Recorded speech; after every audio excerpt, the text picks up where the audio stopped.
Hello, today we get to continue reading Matthew. We'll start with chapter 14. I'm having so much fun reading about Jesus, reading in the account of Matthew, the story of Jesus. And it's encouraging and it's building my faith, and I hope it's encouraging you as well. Chapter 14. At that time, Herod the Tetrarch heard the reports about Jesus, and he said to his attendants, "This is John the Baptist. He has risen from the dead. That's why miraculous powers are at work in him."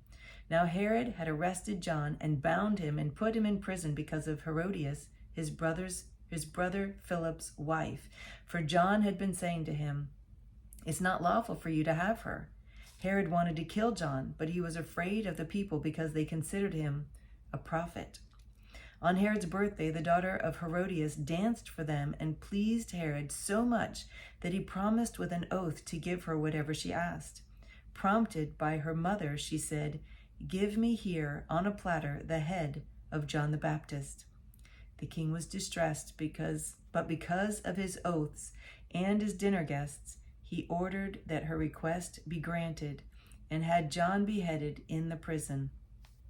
His head was brought in on a platter and given to the girl, who carried it to her mother. John's disciples came and took his body and buried it. Then they went and told Jesus.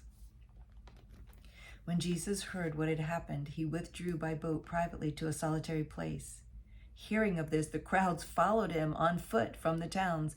When Jesus landed and saw a large crowd, he had compassion on them and healed their sick. He went there to mourn. He went there to mourn and to build himself back up. But people followed him. There was no break for him. People followed him there. And he had compassion on them and healed them. He healed the sick. He ministered to them, even in his grief. Verse 15, as evening approached, the disciples came to him and said, "This is a remote place, and it's already getting late. Send the crowds away so they can go to the villages and buy themselves some food." And Jesus replied, "They do not need to go away. You give them something to eat." "We have here only 5 loaves of bread and 2 fish," they answered. "Bring them here to me," he said. And he directed the people to sit down on the grass. Taking the 5 loaves and the 2 fish and looking up to heaven, he gave thanks and broke the loaves. Then he gave them to the disciples, and the disciples gave them to the people. I love that he wasn't limited by the food that he saw in front of him. He saw food and he knew it could be multiplied. He broke the limitation off of the one man's lunch, off the food.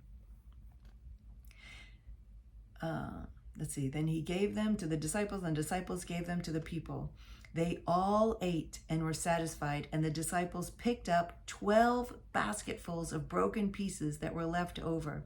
The number of those who ate was about 5,000 men, besides women and children. Wow. So there's probably more than 12,000 people there. That's amazing. Immediately, Jesus made the disciples get into the boat and go on ahead of him to the other side while he dismissed the crowd. After he had dismissed them, he went on up on a mountainside to pray, by himself to pray. When evening came, he was there alone, but the boat was already a considerable distance from the land, buffeted by the waves because the wind was against it. During the 4th watch of the night, Jesus went out to them walking on the lake.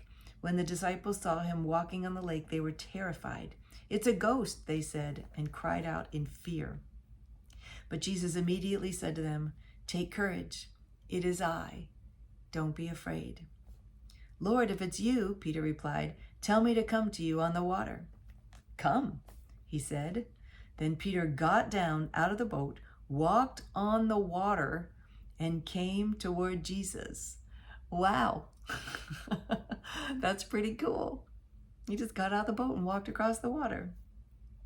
But when he saw the wind, he was afraid and began to sink. He cried out, "Lord, save me." Immediately, Jesus reached out his hand and caught him. "You have little faith," he said. "Why did you doubt?" And when they climbed into the boat, the wind died down. Then those who were in the boat worshipped him, saying, "Truly, you are the Son of God." When they had crossed over, they landed at Gennesaret. And when the men of that place recognized Jesus, they sent word to all the surrounding country.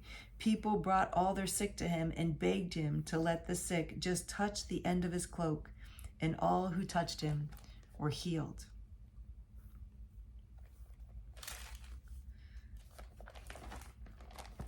Because that's where he landed before, and cast out the demons that went into the pigs and ran down into the water and drowned all the pigs. And the men that were healed went into the town and told everybody what had happened. And when they saw that miracle, they came back. This time they recognized him. Yay, you're the one. So those men did a great thing. Chapter 15. Then some Pharisees and teachers of the law came to Jesus from Jerusalem and asked, "Why do your disciples break the tradition of the elders? They don't wash their hands before they eat." And Jesus replied, "And why do you break the command of God for the sake of your tradition? For God said, 'Honor your father and mother,' and anyone who curses his father or mother must be put to death. But you say that if a man says to his father or mother, 'Whatever help you might otherwise have received from me is a gift devoted to God,' he is not to honor his father with it. Thus you nullify the word of God for the sake of your tradition. You hypocrites, Isaiah was right when he prophesied about you. These people honor me with their lips, but their hearts are far from me. They worship me in vain. Their teachings are but rules taught by men." Jesus called the crowd to him and said, "Listen and understand. What goes into a man's mouth does not make him unclean, but what comes out of his mouth, that is what makes him unclean." Then the disciples came to him and asked, "Do you know that the Pharisees were offended when they heard this?" He replied, "Every plant that my heavenly Father has not planted will be pulled up by the roots. Leave them. They are blind guides. If a blind man leads a blind man, both will fall into a pit." Peter said, "Explain the parable to us." "Are you still so dull?" Jesus asked them. "Don't you see that whatever enters the mouth goes into the stomach and then out of the body? But the things that come out of the mouth come from the heart, and these make a man unclean. For out of the heart come evil thoughts, murder, adultery, sexual immorality, theft, false testimony, slander. These are what make a man unclean. But eating with unwashed hands does not make him unclean." Leaving that place, Jesus withdrew to the region of Tyre and Sidon. A Canaanite woman from that vicinity came to him, crying out, "Lord, Son of David, have mercy on me. My daughter is suffering terribly from demon possession." Jesus did not answer a word, so his disciples came to him and urged him, "Send her away, for she keeps crying out after us." He answered, "I was sent only to the lost sheep of Israel." The woman came and knelt before him. "Lord, help me," she said. He replied, "It is not right to take the children's bread and toss it to the dogs." "Yes, Lord," she said, "but even the dogs eat the crumbs that fall from their master's table." Then Jesus replied, "Woman, you have great faith. Your request is granted." And her daughter was healed from that very hour. I love that. I love that.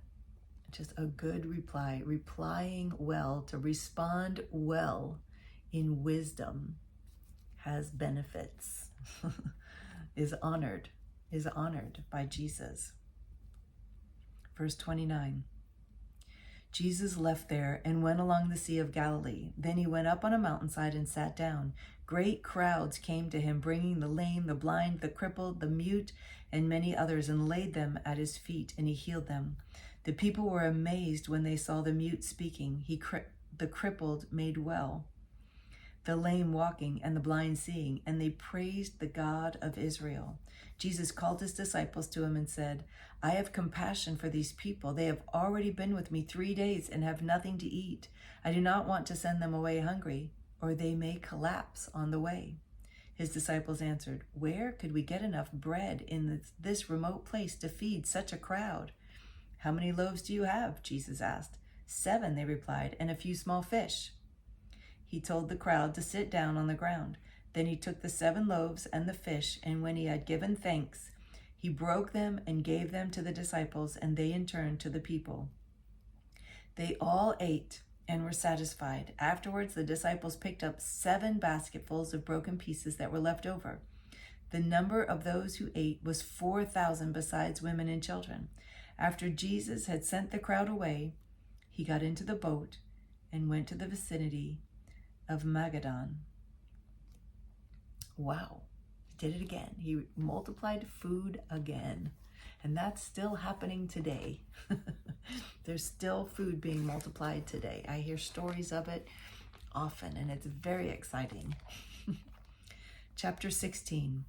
The Pharisees and Sadducees came to Jesus and tested them by asking him to show them a sign from heaven. He replied, "When evening comes, you say, 'It will be fair weather, for the sky is red.' And in the morning, 'Today it will be stormy, for the sky is red and overcast.'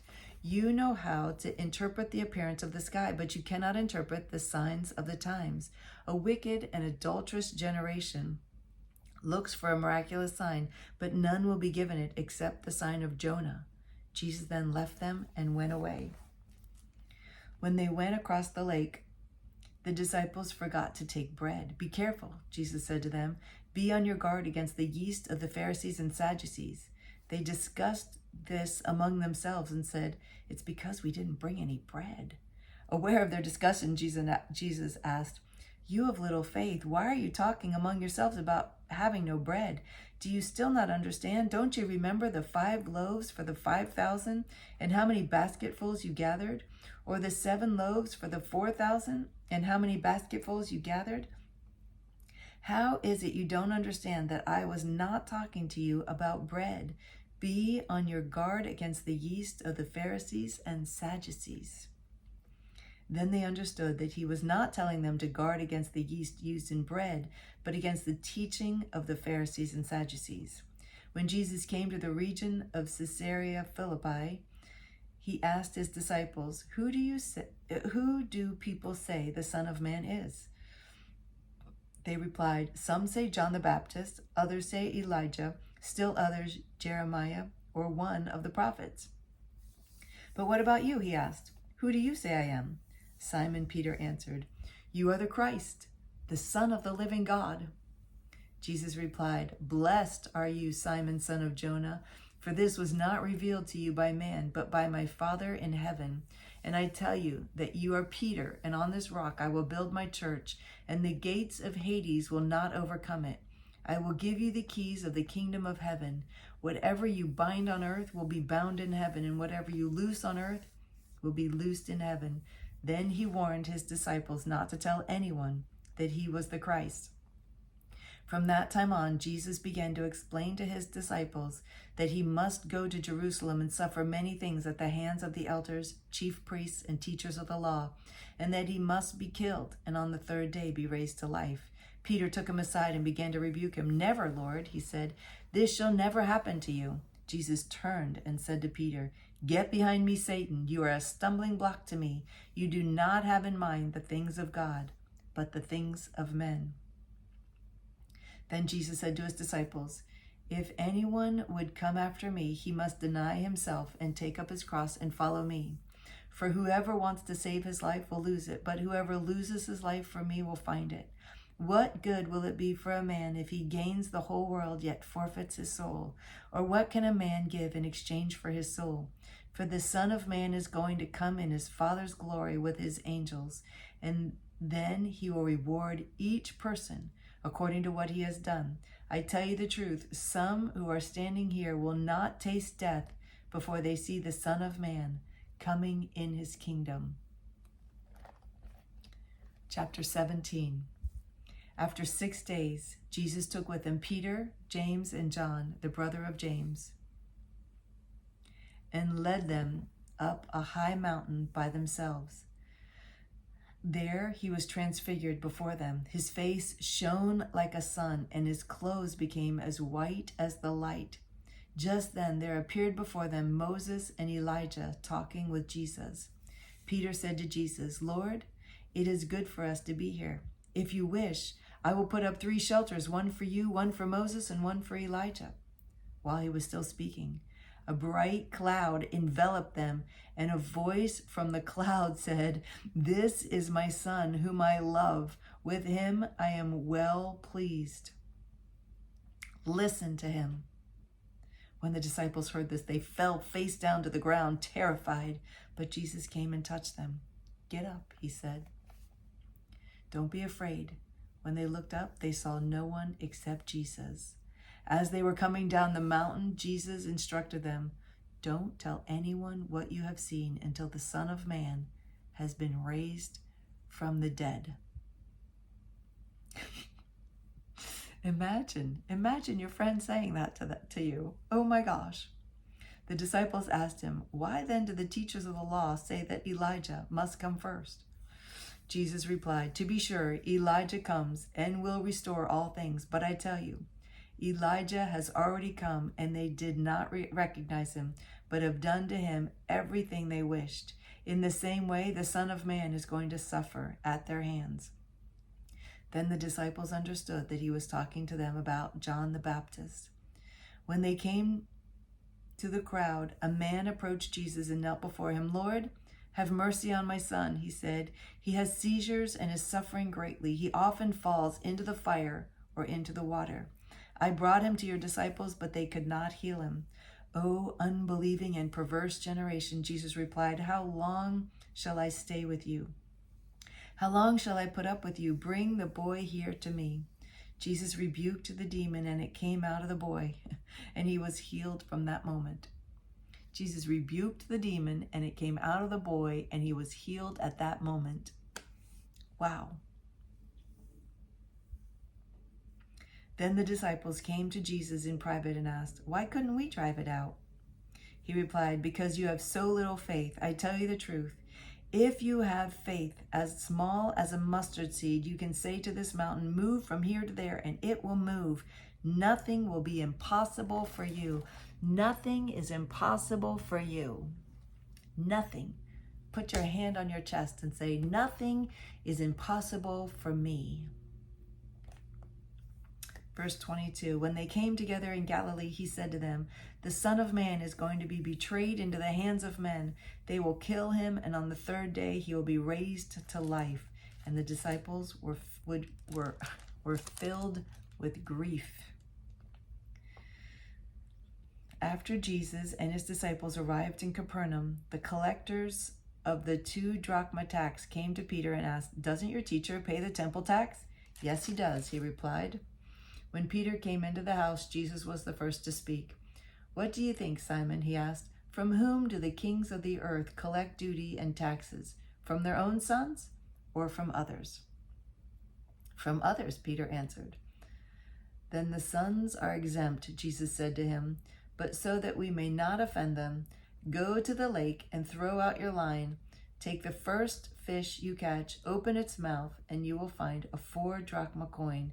Take it and give it to them for my tax and yours." Look at that. Look at that.